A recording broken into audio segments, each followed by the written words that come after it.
महाराष्ट्र में 4700 घरों में सौर ऊर्जा। पश्चिमी महाराष्ट्र सौर ऊर्जा में गतिशील। 1 किलोवाट के लिए 30,000 की सब्सिडी, 2 किलोवाट के लिए 8,000 रुपए की सब्सिडी, 3 किलोवाट के लिए 78,000 रुपए की सब्सिडी। महावितरण जरूरत से ज्यादा बिजली खरीदेगा।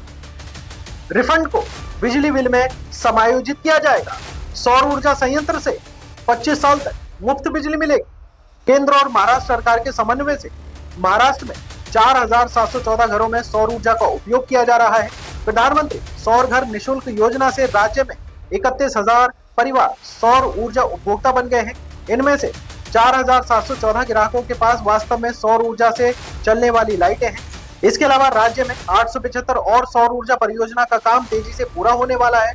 प्रत्येक घर की छत पर 1 से 3 किलोवाट क्षमता की सौर ऊर्जा उत्पादन के लिए हर महीने लगभग 120 से 360 यूनिट मुफ्त बिजली मिलती है।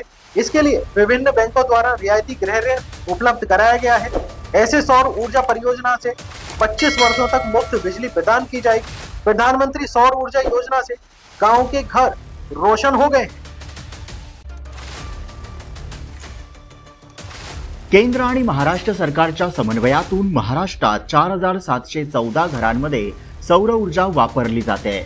पंतप्रधान सौर घर मोफत योजनेला उदंड प्रतिसाद देत राज्यात 31,000 घरगुती सौर ऊर्जेचे वीज ग्राहक झालेले आहेत। यापैकी 4,714 ग्राहकांकडे प्रत्यक्षात सौर ऊर्जेचे दिवे चालवले जातात। त्याशिवाय राज्यात आणखीन 875 अशा सौर ऊर्जेच्या प्रकल्पांची कामं वेगाने पूर्णत्वाकडे जात आहेत।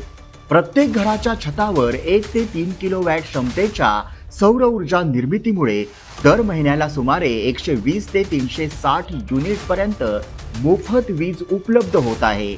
यासाठी विविध बँकांकडून सवलतीच्या दरात कर्जाची सोय उपलब्ध करून दिली आहे। अशा सौर ऊर्जा प्रकल्पातून 25 वर्ष मोफत वीज मिळणार आहे। पंतप्रधान सौर ऊर्जा योजनेच्या माध्यमातून गाव खेड्यातील घरं उजळून निघाली आहेत।